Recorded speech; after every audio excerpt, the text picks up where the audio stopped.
Hello everybody, it is I, Lord Thunderpork, and today I'd like to talk to you a little bit about how I decide to do projects.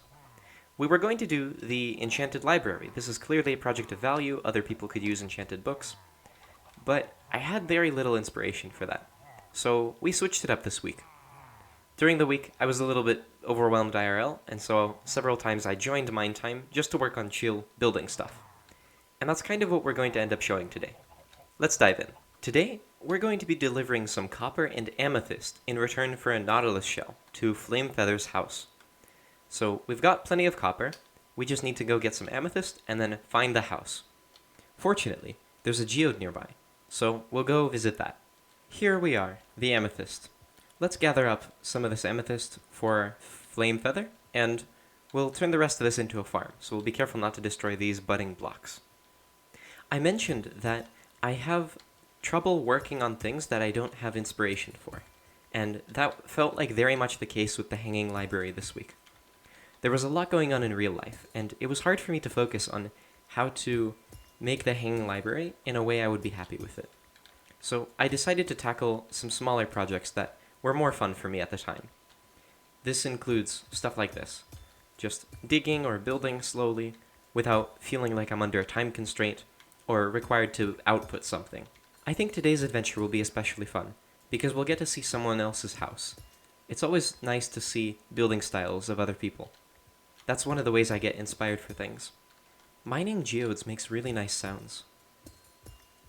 Both the amethyst and the calcite. Even the smooth basalt. I really like the different sounds that the blocks have in this game, and geodes are a nice demonstration of the range of sounds available in Minecraft.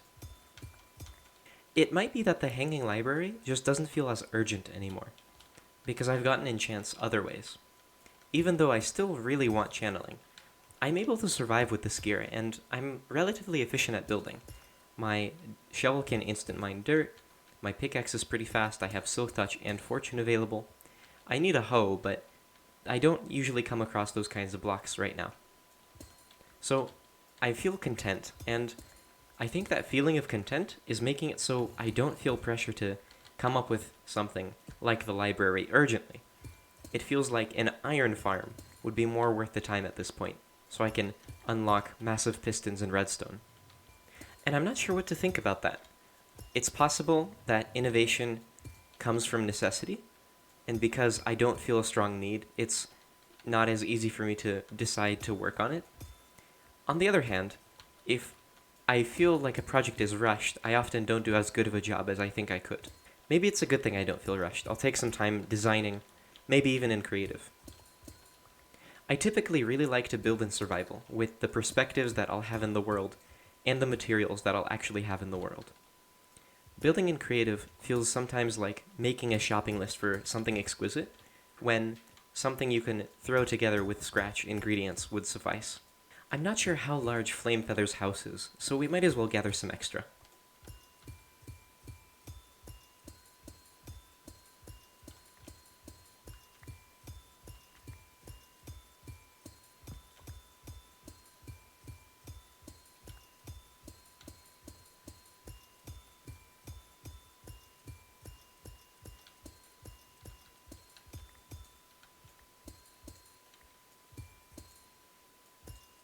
I've also noticed that when I build, the builds are finished over a long period of time.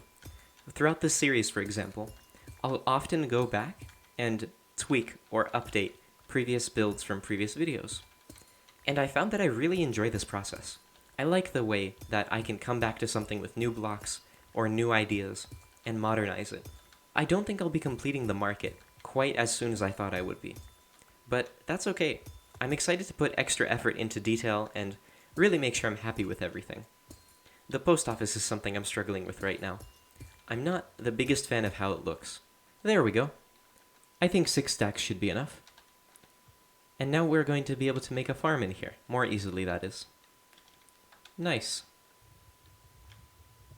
It looks like somebody's been using this lava for obsidian. It's not a big deal though. We'll be able to farm lava using cauldrons and dripstone, and fix this back up. It might make sense to put a bubble column in here, even if it doesn't fit the aesthetic, we'd be able to move through the mineshaft much faster. On the other hand, we get to enjoy little Easter eggs like this, another watch your back sign. So maybe climbing is not so bad. There are a lot more of these than I originally found. As I was doing some chill work, updating market stalls, I kept finding them. I am curious to see what this watch your back stuff turns into. What's the worst that can happen? And we're out.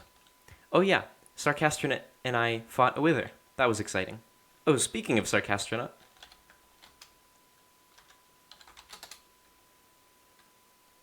we fought a wither. It was pretty fun. Now it's time to get some food for the voyage. I've made this chicken cooker that I've probably showed on a time-lapse, and we're gonna go get some food and move on to the journey. I'll link the design that I used for the internals of the chicken cooker. I think this is my favorite design. It's very elegant, and it doesn't require many observers. None, actually. I guess what I should have said. It doesn't require many quartz pieces, only one for the comparator, unlike traditional designs with observers. We're fueled up with chicken, we've got a bed for the trip. Time to go find the house and trade for that heart of the sea. Do you think the wheat person would notice if I borrow some? No way. It would grow back. I don't think the wheat person is very observant. They'd never suspect a thing. I've got a dolphin following me. That's fun. Ocelots. I haven't seen those in ages. Too bad I don't have any fish to tame them with. Bees. Lots of bees. Melons. It looks like Flamefeather's house is on the other side of this ocean. Let's sleep before we cross it. A buried treasure map. Very good. We are going in the wrong direction because the dot is getting smaller. Maybe on the way back we'll find the treasure.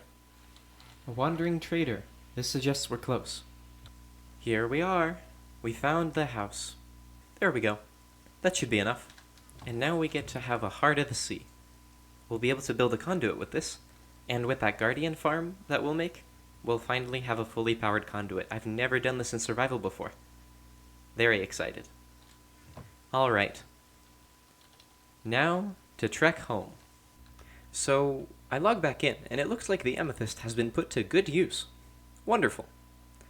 Now we need to find our way back, and that's pretty far away. So I wonder if we can make a map with the materials that are here, which will help us navigate home. Let's try and do that. Mining straight down, found diamonds. A winning tactic for sure.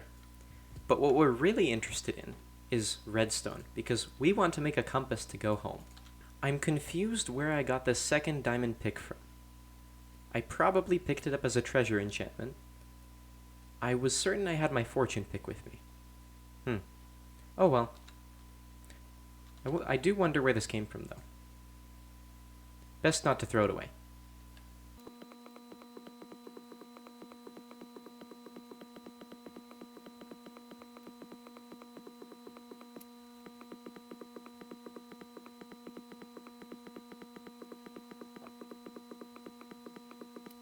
Great.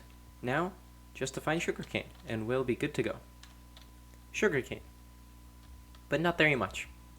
This will take a while. So I've been in a hole, and I planted some sugarcane outdoors. We have a lot of sugarcane, and we've already collected a lot as well. It's amazing how much you can get by just boating around. It makes me rethink having to have a massive farm. Nonetheless, this is very helpful. We'll keep this here, and we'll maybe even make a small building to signify that this is a cane plantation that could be returned to. Maybe thanks to a nether portal. Alright, so it's possible the last clip had some sound issues. I'm still here by the base of Flamefeather, who we delivered the amethyst to. I've since realized that it's so far, I'd like to make a new map. So I've boated around, got some sugarcane, planted it, grown it, planted it again. It amazed me how much sugarcane you could achieve by simply boating around and replanting the one that you find. Makes me rethink having to have a plantation.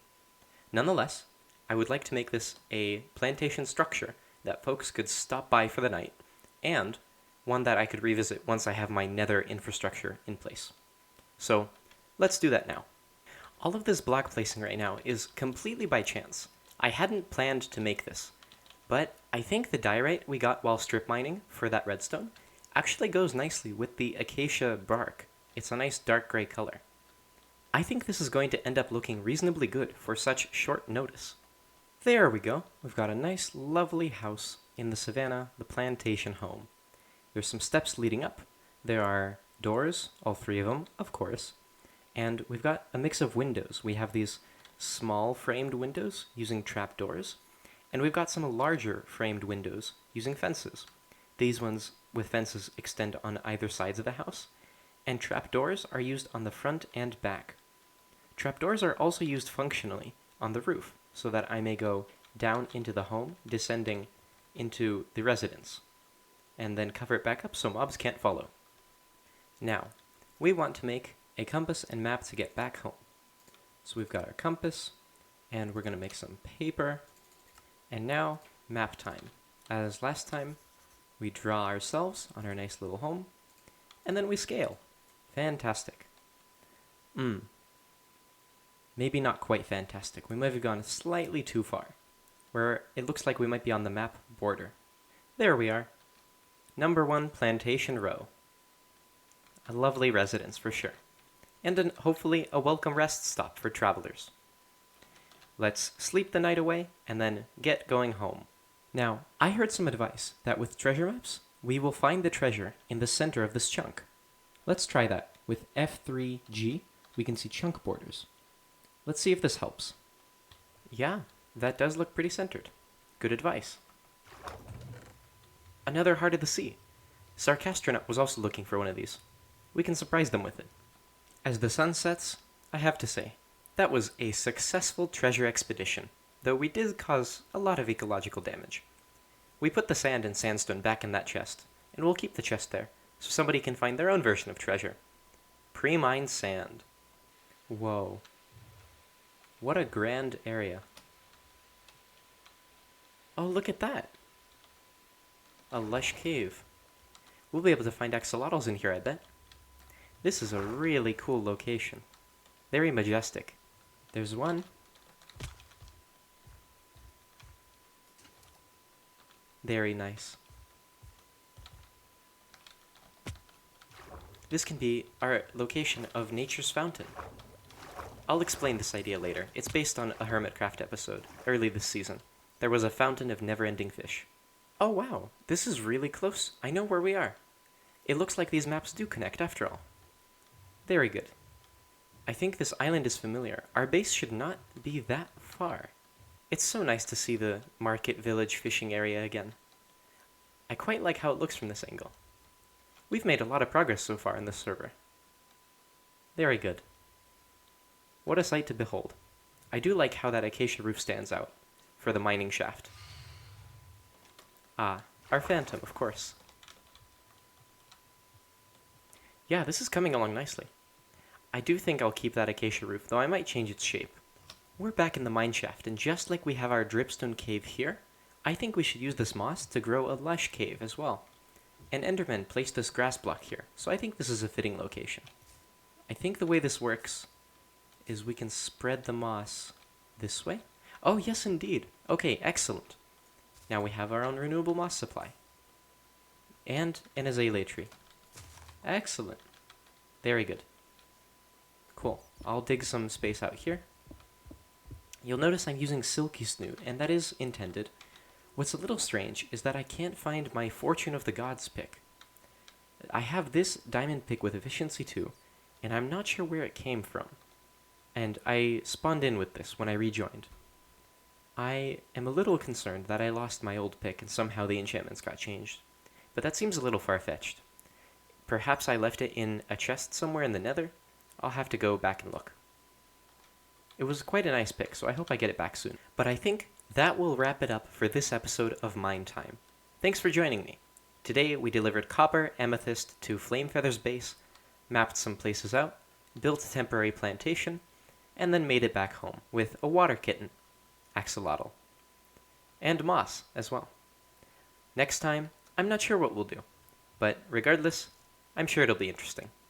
So, I'll see you then. Have a good one.